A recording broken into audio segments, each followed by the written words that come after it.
Hey everyone, welcome back to Stones Hill Homestead. And today I am processing some rhubarb. I am thoroughly enjoying rhubarb. However, my husband doesn't like rhubarb.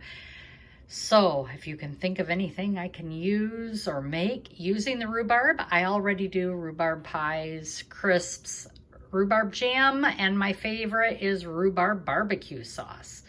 Other than that, what other options do I have?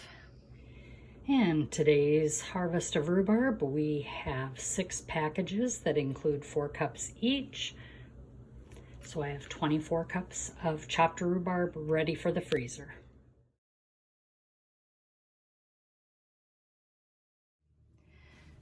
So we finished filling the jars with our rhubarb jam. I'm using Sure Gel Pectin in this, just to remind you.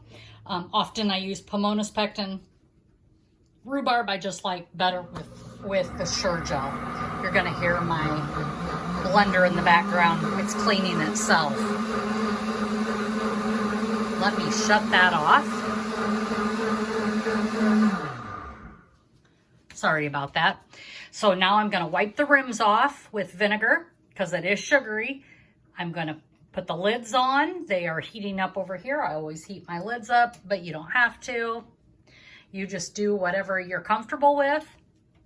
Put the rims on, and then I'm gonna water bath this, and I will be back shortly. So again, just wiping off the rims here. We don't wanna have a failed seal.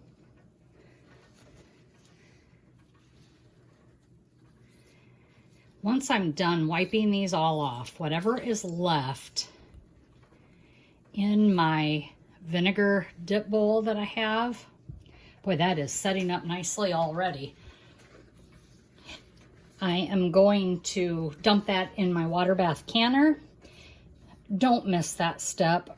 It saves you a lot of extra work, so you don't have to wash your jars when you're done. Makes it really nice.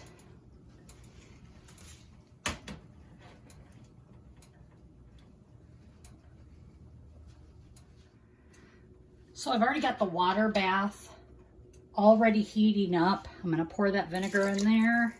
I've wiped all of my rims off. And now I'm going to start putting lids on.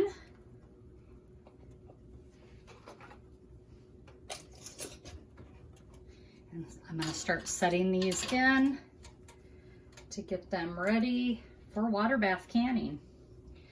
Rhubarb is one of those really tart vegetables. It's actually a vegetable, but we use it in desserts and fruit. I did not know that it was from the vegetable family. Can't even tell you what family it's from. But it's very tart, so it does require quite a bit of sweetener. And I think that's why I prefer the Sure Gel, because I am using my pure cane sugar that I get from Azure. And it is just our preference.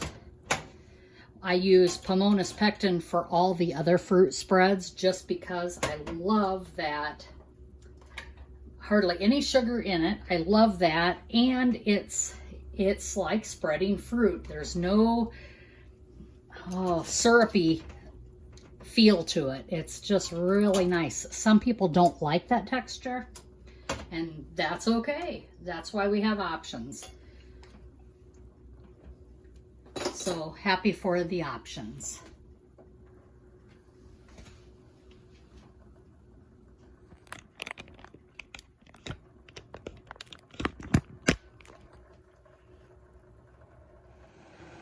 Sorry about that. Battery went dead on my phone, so had to change some things up.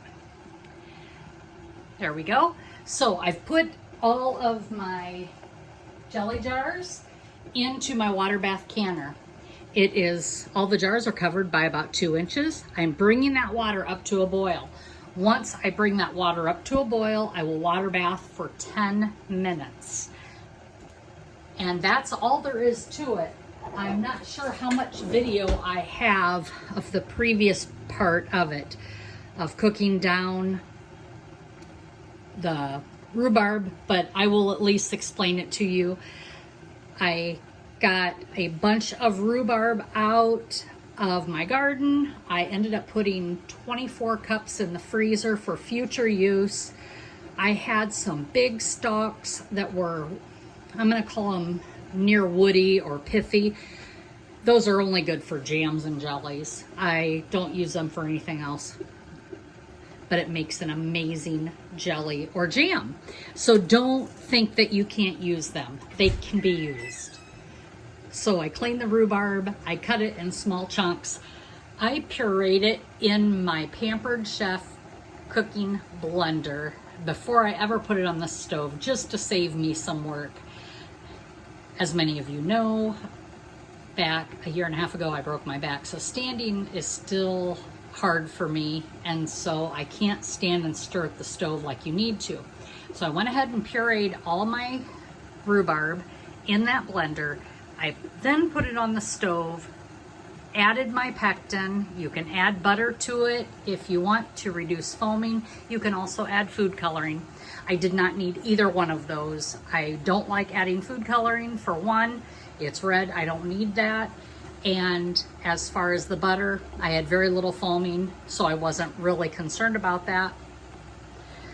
I filled the jars, debubbled them, cleaned the rims, put the rings on, and it brings us to right here where we're at right now. Again, we'll water bath for 10 minutes and I will be back when this is processed. Okay, as you can see here, I'm gonna lift the lid. We've got a boil going on, and that's gonna be 10 minutes that we're gonna let that boil and process. And when I'm all done, I'll let it cool down a little bit before I remove the jars from the water bath. So the timer went off. I've shut off the heat. I'm just gonna leave these set here for about 5 minutes to cool that down a little bit before I start removing them.